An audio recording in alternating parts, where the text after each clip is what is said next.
come out and they'll make a big bee beard on the outside of your hive. They'll just hang all out on the outside of the hive and they'll be fanning it. And they'll keep the hive cool. And then there'll be a certain amount of bees inside keeping the queen cool and keeping her serviced. But most of the bees will be outside hanging out. So occasionally, once or twice a year, we see this huge bee beard just hanging out on the side of the bee. So you'll have tens of thousands of bees hanging out on the hive. So it looks really like, what's going on here? And so that's what's ending up happening there. And that's not that often in San Francisco. Not that, yeah, we get maybe 3 days, and I think I've seen it once this year, and that was it. I mean, we had a short Indian summer. What was it, last week we had 3 days. Yeah, that was it. You know, I was like, God, what, you know, usually maybe the end of October, you know, we'll have hopefully another batch of it.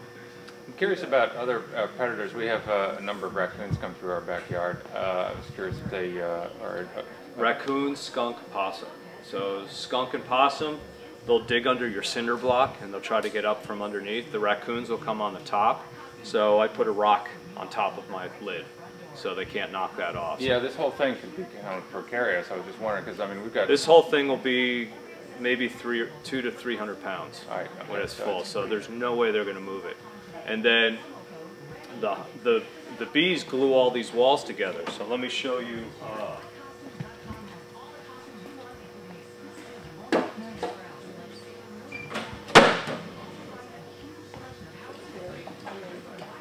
So this came off yesterday.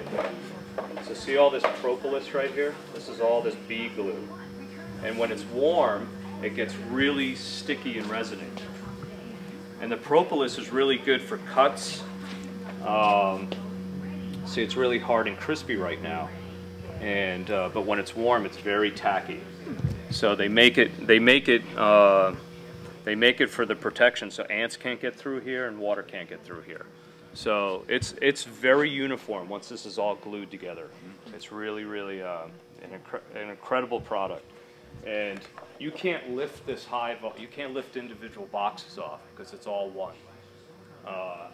With this glue on here. So that's where this hive tool comes in. Because you get in this hive tool, and you have to get in here and you have to open this up and pry this open. So that's the only way to get in here and service this, because that glue is so good.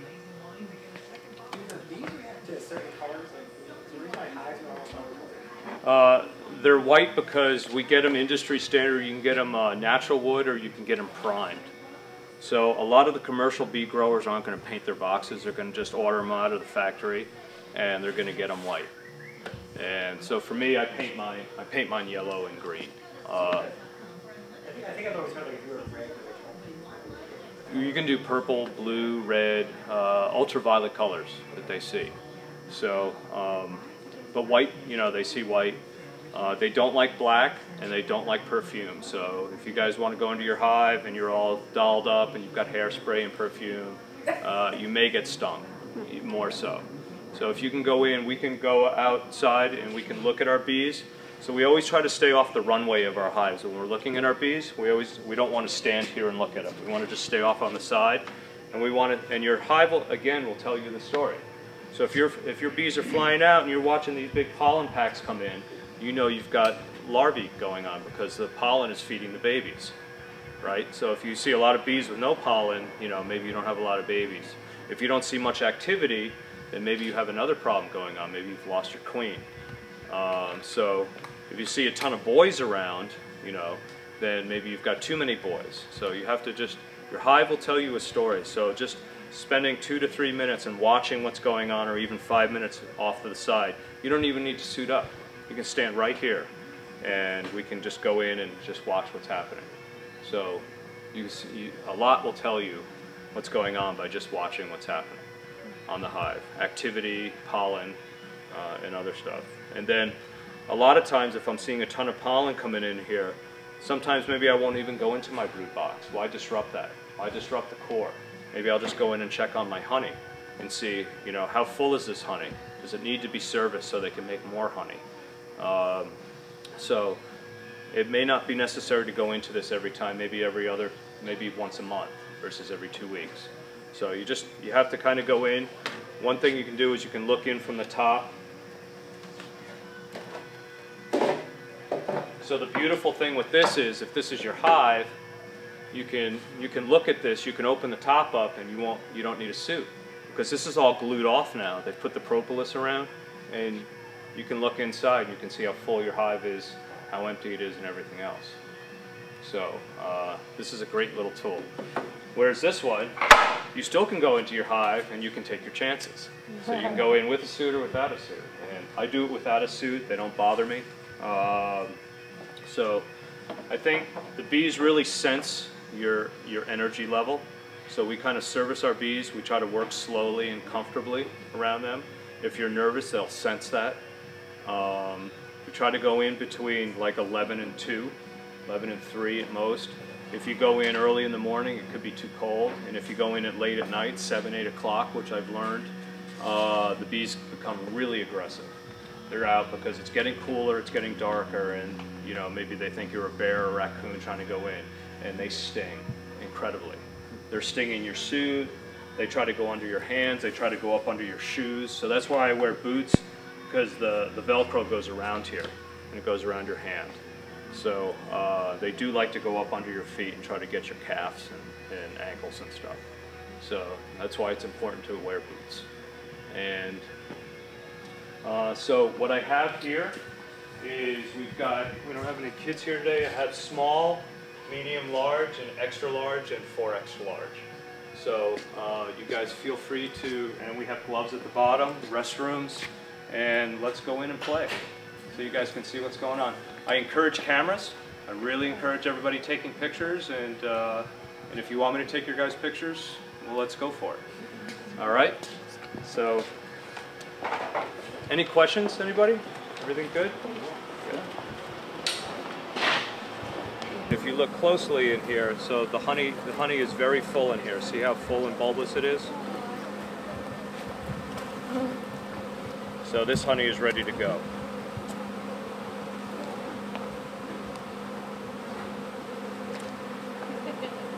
So I'll leave this open for you guys to take a look at.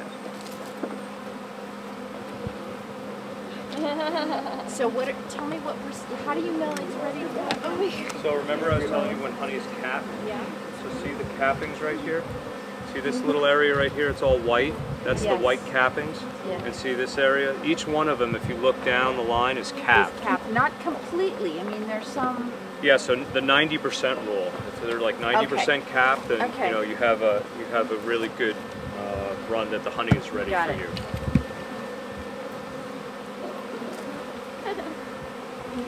So what happens is if everybody parts, you're going to watch a big flood going into their house. Yeah, so just get away from the side of their houses and you'll watch them all come in.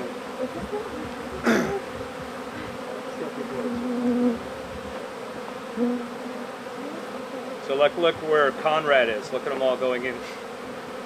So like right here? Check them out. They're just going in like crazy. Yeah. But notice how all these stories you hear about bees being so aggressive and all that, they're not. I mean, 1, 2, 3, 4 of us are out here without suits. Yep. You couldn't do this in Texas, but you can here. Yep. So Texas has got the mixed Africanized bees, and you guys are still working Carnolians and Russians. Well, you can get them, but we don't. But you don't mess with them. No, it's a cold weather bee. I mean, I was going to try Russians again because of they're really good against mites. But They are. But typically we use Italians down there. Yeah, they like the warmer weather.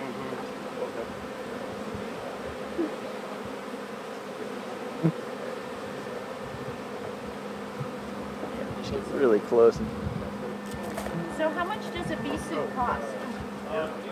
80 to 140 bucks. Depends on the suit. Like this suit's a little more expensive. That suit's a little cheaper. So, but between 80 and 140 is where you're going to get your suits. So that's on top of the like 500. No, should be between $500 and $700 you'll get all your gear and a basic hive. Got it. It's surprising. So if you guys want to come, here's brood eggs, and here's the queen. And if we find the queen, we always leave her over the thing. So if she falls, Oh, Because if whoa. I pass her around here, we may drop her and then we're done. So the queen is right here. See the yellow dot I put on her? And these are all eggs right here. And here's a bee with pollen right here. Yeah, she is getting Oh, yeah. busy. Oh wow. Oh, whoa, crazy. Because They got other it's things to do. my zen. It doesn't bother them. It's capped on this side. It and not on bothers them, but so you see her right there.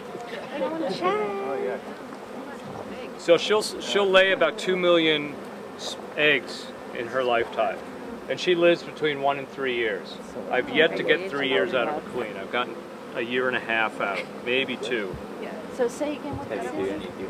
So these are brood eggs. These are all the babies, and the queen. So she's going to go to the other side. So we always want to watch her. See the queen right here, Will you grab my Oh camera? yeah, with the yellow dot. the yellow dot. So you can tell the difference between an egg and the honey just by the color of the cap. Is that? Yeah, I was wondering. Yeah, so white is the honey. Remember I was telling you the eggs are always in the center, and then there's always a little bit of nectar on the outside and honey and pollen, so they can feed the baby. So this orange stuff here is the pollen. So you could have orange, yellow, gray. Where'd she go? She crawled to the other side.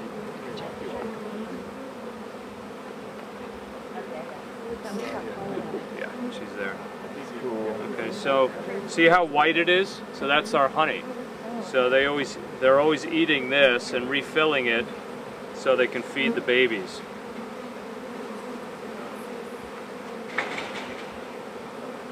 So did you guys all see the queen? Where? She's right here. Oh, yeah. She's much bigger.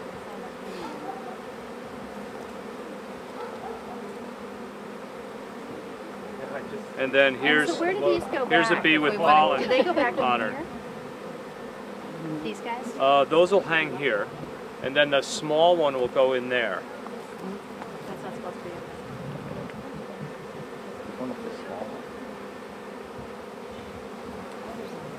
So that's great. You guys got to see the queen. That's a Oh, whoa, rarity that is a yellow jacket.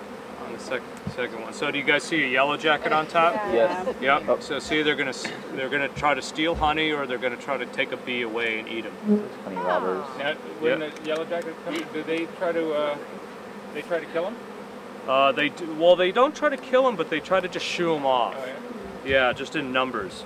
So how do you control the yellow jacket? Use those yellow jacket traps around your hive.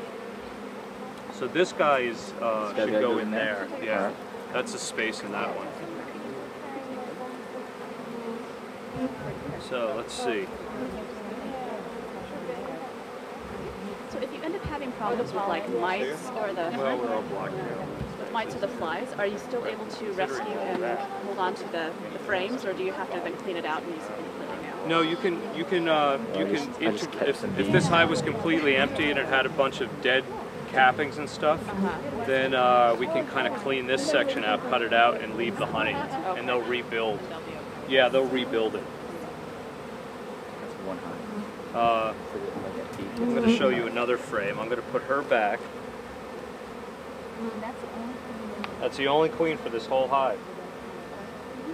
She's the roost, and she runs all. What's considered the hive? Is it the box or all of these? What's that? Is this one box considered the hive? This is one hive, So, and this hive could be 4, 8, 10, 12 boxes tall. so then this is 3, 4 hives right here in a row? Yes, each one has a queen. All these have one queen, And they're loyal to one hive? and they're loyal to one hive, and they all come back and forth. So when you're servicing some of these larger hives, you would bring up a pretty sturdy ladder with you. Yes, or just, so the honey boxes, when I'm storing them, I'm just putting them down. I'm not even servicing the honey. Yeah. Like this one, I would just take off and put it on top because I know what's going on there. And I'll go probably into the top few frames just to see what's going on, make sure that I'm getting good eggs. So the egg pattern is really important. So if we look, like here's an egg pattern that's more spotty. We know that the queen is laying on this one. It's a brand new hive because these eggs are darker, these are lighter. So I'm going to pass this around because there's babies being born right now here, and I'm going to show that to you guys, and you can pass it around. So here's a baby being born right here, and I'll pass it around. You can see its antennas floating around. So if you look closer, you'll see these little antennas coming around. So, just got it. How is the honey produced? And maybe you said that before, but it's a mixture of the pollen and what is the bee doing? It's a little bit of pollen. Mostly it's nectar. So it's the center of the flower. They're taking that drop of nectar out, and they're bringing it back, and they swallow that nectar, and then they spit it back out. So we're eating bee vomit, basically. But it's got hydrogen peroxide in it, and so it's got a lot of cleansing activities and good enzymes for our stomachs. So it's got a really bunch of good nutritional factors to it. So we look at this one, and this one is my 4th frame. So this is the 4th frame that I will cut out for the boys, but there are no boys left. All the boys have come and gone, but this is the 4th one, and we look at it, so they may end up filling this with just honey, and they're starting. So a month ago, this was full of boys, and we cut it out, and they rebuilt this. And so there's a lot of pollen in here. There's a ton of orange pollen and yellow pollen, so you guys feel free. So this eventually will be food storage for them. Do you know where they're getting their It's just within a 5-mile radius here. So what's around here is eucalyptus, fennel, all the garden flowers that are right and left of us. So all the eucalyptus forest is right up there on that side, and then we have the neighbors over on this side. So they're getting all the flora that the people are watering their gardens and doing gardening. So then if you were to plant something specific that would influence the honey. Absolutely. So if you had 5 acres of lavender, then you're going to have mostly lavender. So I have Graveseen Apple Farm up there. So in the spring I have this great apple blossom that comes out because they're doing it in May. And so they're just focusing on 25 acres of apples and pear. So, oh, you can absolutely taste it. So Mount Tamalpais is a chestnut farm, pumpkin, squash, and zucchini, and I call that black tar honey, and that one is just incredible, and that's very nutty. So every hive has a different flavor. So, you want to hold this? Have you seen it?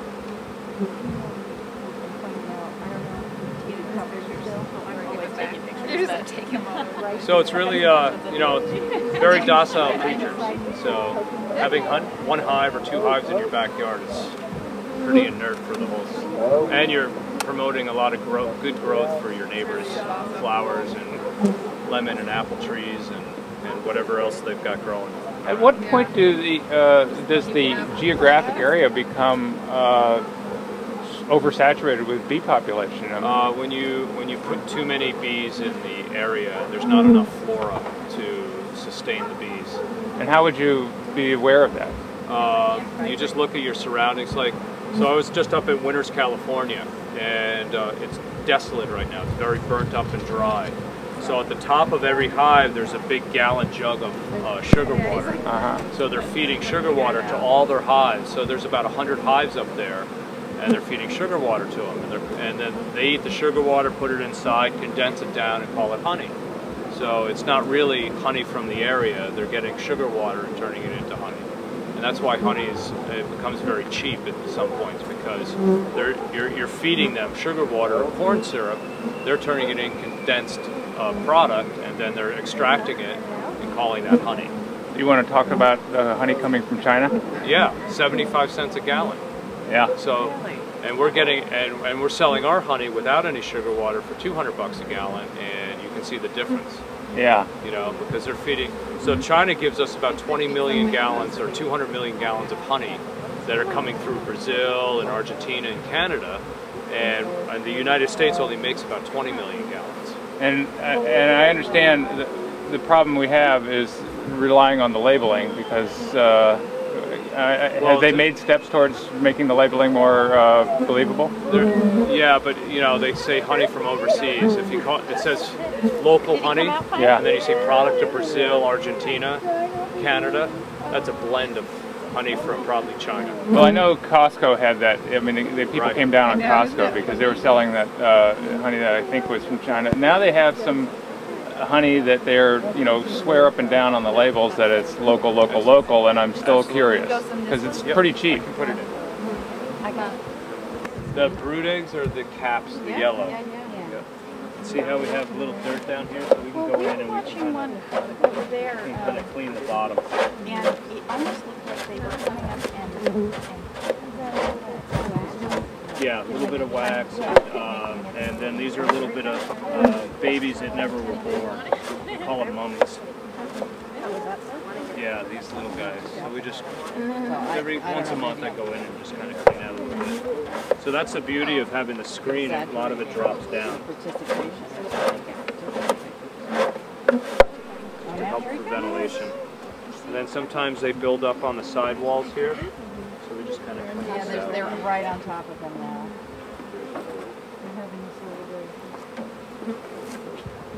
So here's this propolis. See the propolis that's right here? So see, it's very easy to move when it's wet. And it's very sticky. And do you keep that? Or Yeah, I keep it. So the one that we saw. I actually use it for cuts. It's really good for cuts. You mean like a Band-Aid? Absolutely. I don't like I use this for cuts all the too proud. time as a builder. So I split my finger open